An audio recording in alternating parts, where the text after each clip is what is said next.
Hey everybody, welcome to Hoop and the Harm, where we get to go to our favorite time of year. No, it's not Christmas. It's trade season. The best part of the NBA basketball of all is to dream like you can dream, because this offseason you could be in the finals if you just make the right moves. And the best part about trade rumors is, why talk about teams when we just should talk about the players that we know are out there?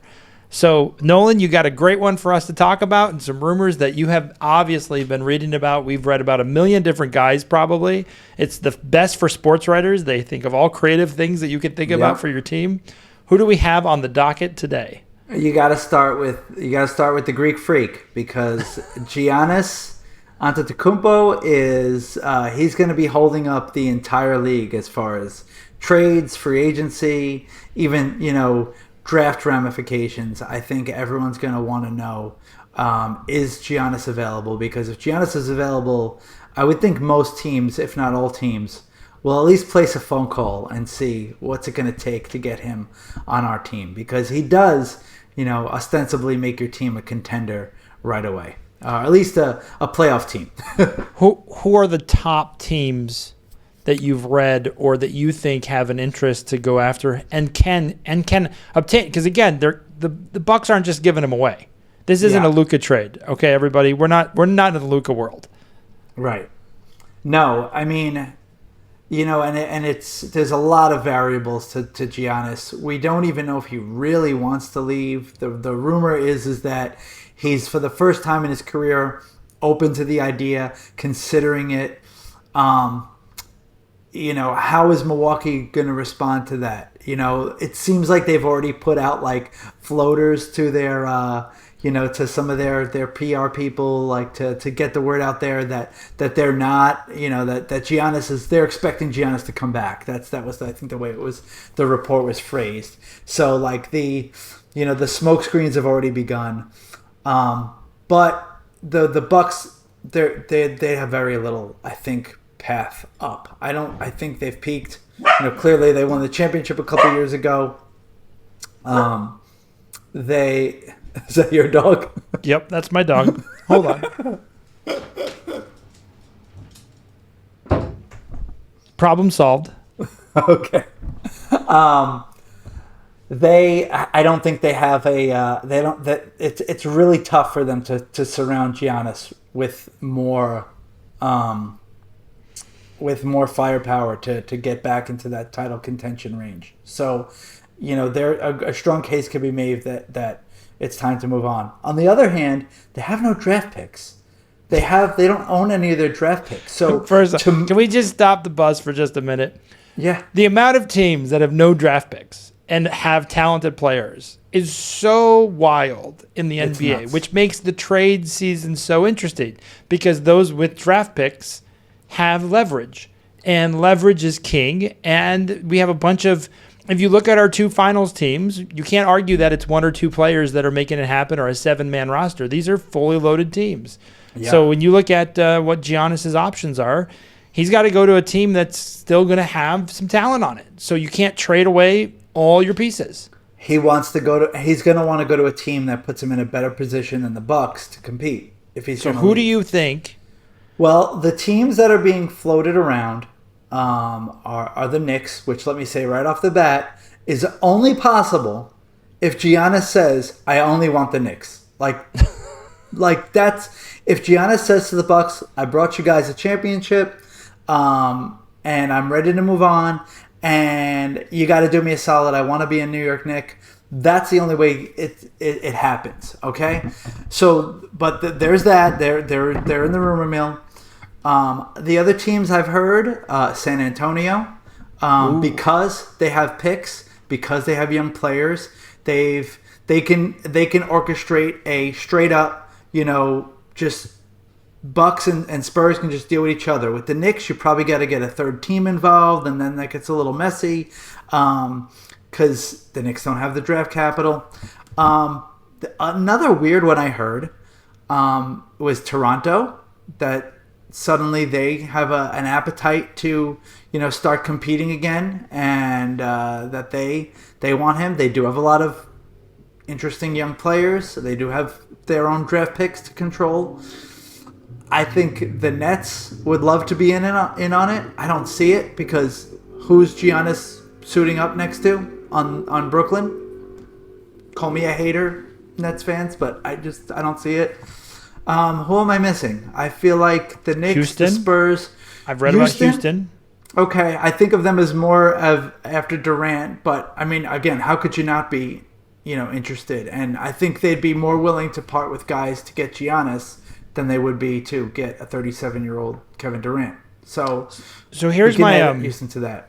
I want to look at the chess piece that is Giannis. Now, he's like a queen in the chessboard because he does so many things for you, defensively, offensively. But one of the weakest spots that I think he has in his career, and even on his finals run, is he's not going to be the shooter at the end of a game.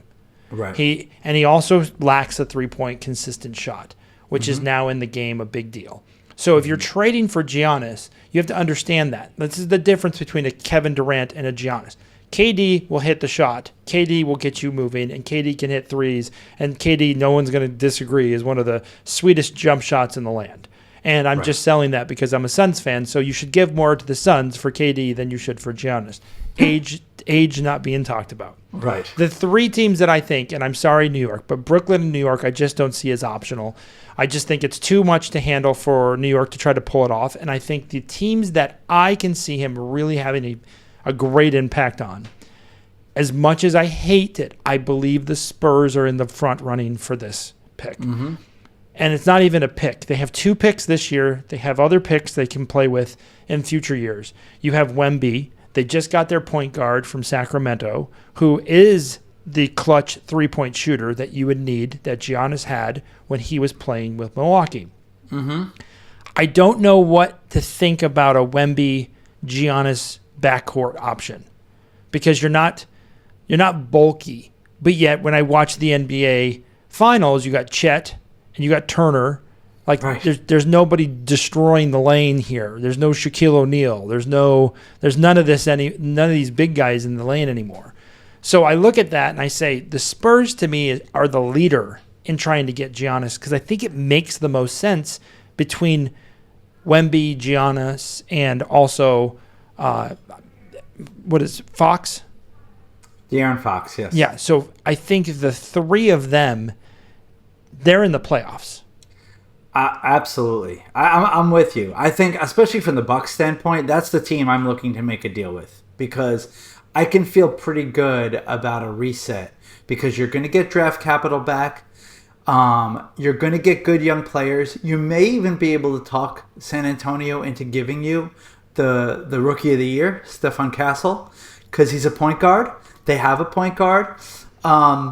Maybe it's a choice between the number 2 overall pick or Castle, because with that number 2 overall pick, you're probably drafting a point guard. But what if you get both?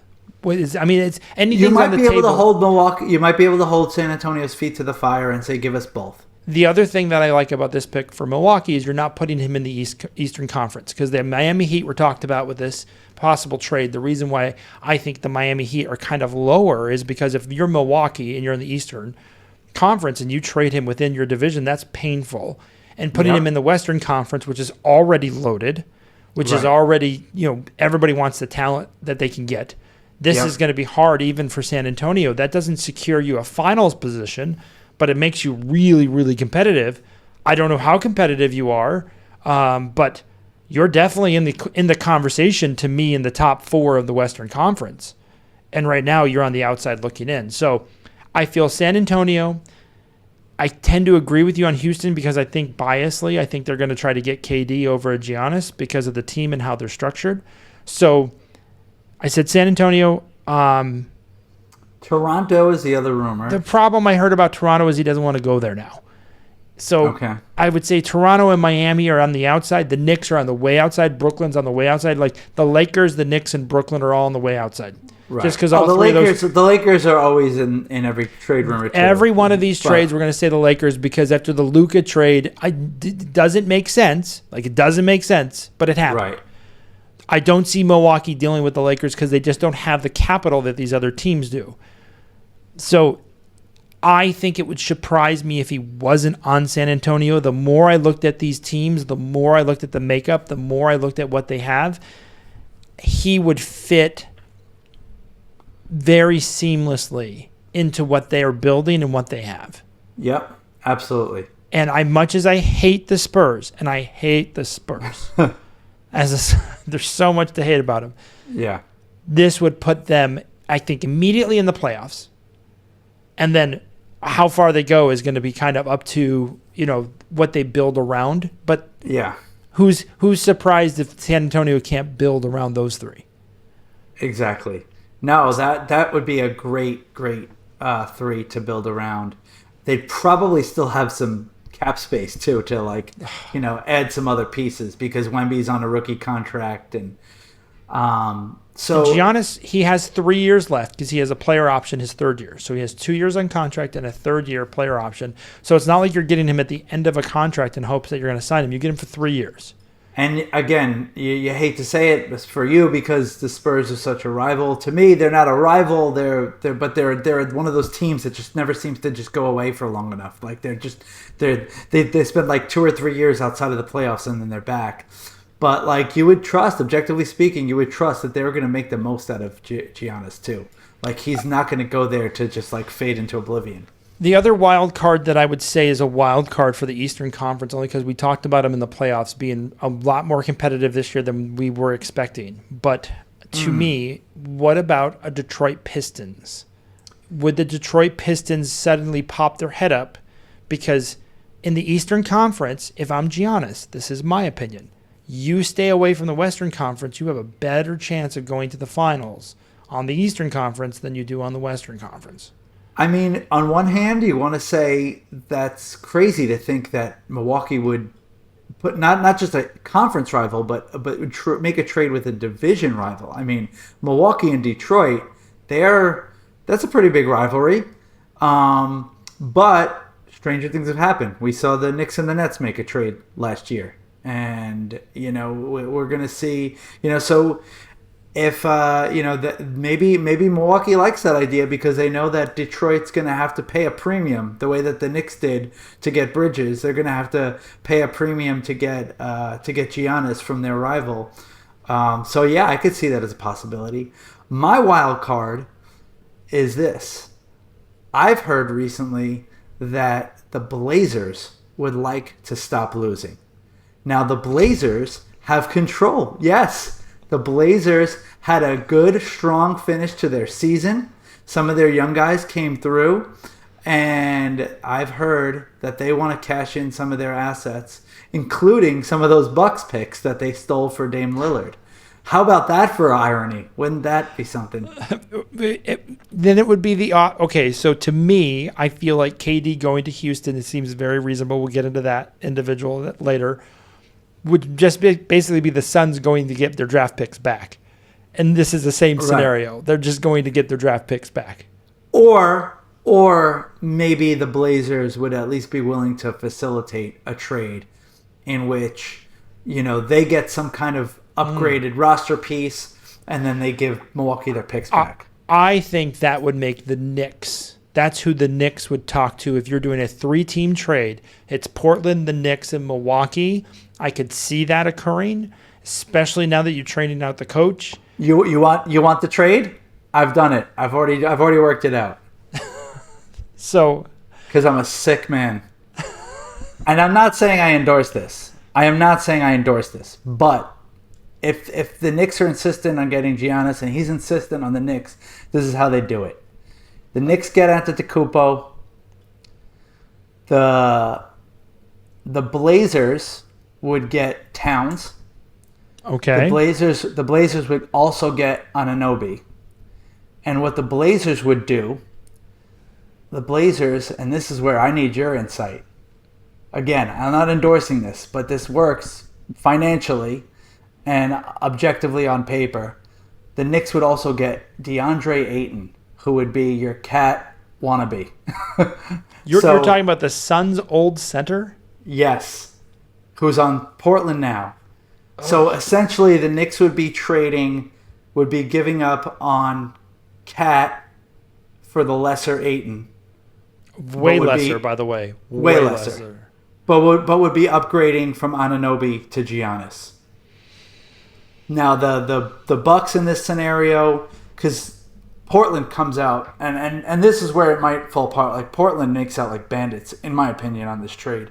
But they give up a bunch of guys with 1-year contracts left. Anthony Simons, who is a very good young player, been looking, but they've has been rumored to be traded because he's on an expiring contract. Robert Williams and Matisse Thybulle, who are both 1-year contracts, and then they would give Milwaukee all those picks back. The Knicks would give up another pick to the Bucks. You are sick for thinking about this trade. To me, how I just struggle with Giannis and Ayton. I just struggle with that being a good combo. Well, Ayton can't play defense, and Giannis does, right? So you're trying to hide Ayton's defense with Giannis's presence. I think, depending on how many more years Ayton has on his deal, just one. Oh, then he's out.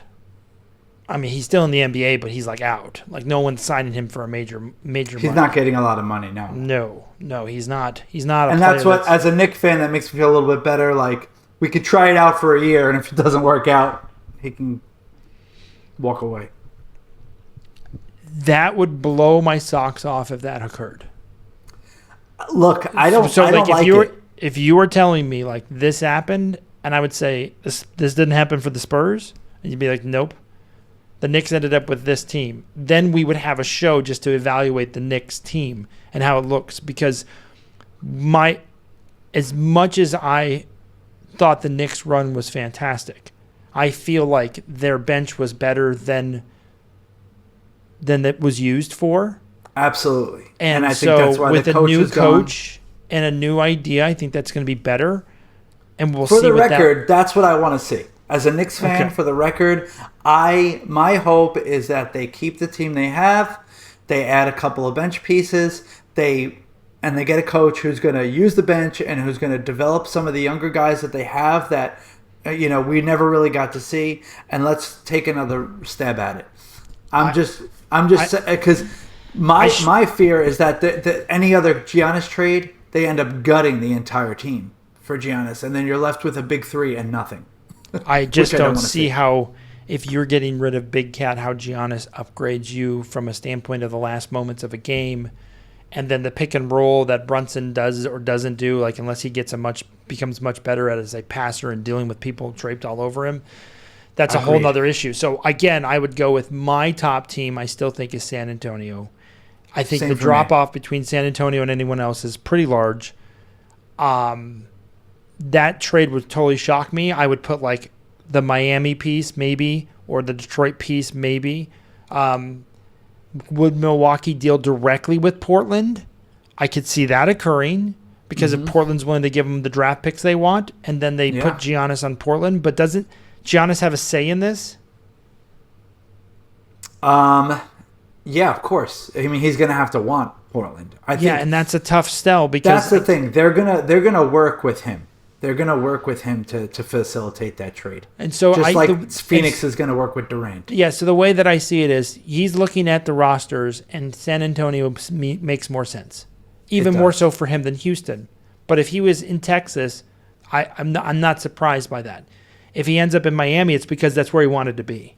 Right. And I would also be surprised by a Miami trade because, again, when I look at him and I look at where he can do the most damage, I mean, San Antonio just continues to be the one I pick.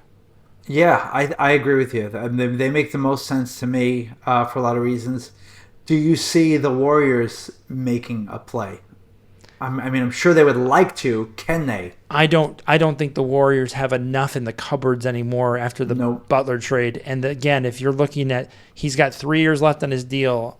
If you look at Steph and you look at Butler and you're like, that would be an old team saying we got to win it right now. And when I look at the field, and again, Golden State can say, well, we had the injury. We were right there. You didn't play OKC. Right. Just to the same with the Lakers. You lost to Minnesota. Both of your teams did. Curry got hurt. The Lakers didn't have enough depth. You play OKC, you'd be happy to go 5. Well, then how about Minnesota?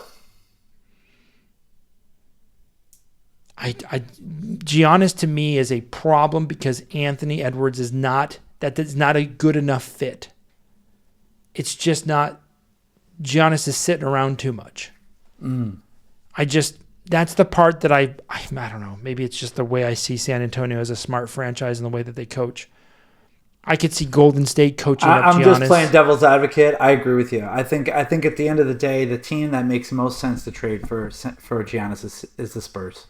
And the only thing that makes more sense to me about Giannis getting traded to another team is somebody who doesn't want him on the Spurs. And then a team like Houston or OKC offers them something to get Giannis on their team. And then we both are blown away that Giannis is now on OKC. OKC can make a play on any of this stuff. I know we're going to talk about Durant at another time too, but there could be a scenario where those two trades are linked. The Spurs have also been rumored to be after Durant. So maybe I can't imagine the Spurs and the Rockets playing nice in any scenario. No way. But we both agree that Houston and San Antonio are definitely going to be in the market, and they're definitely going to be a better team after the offseason by all evaluations.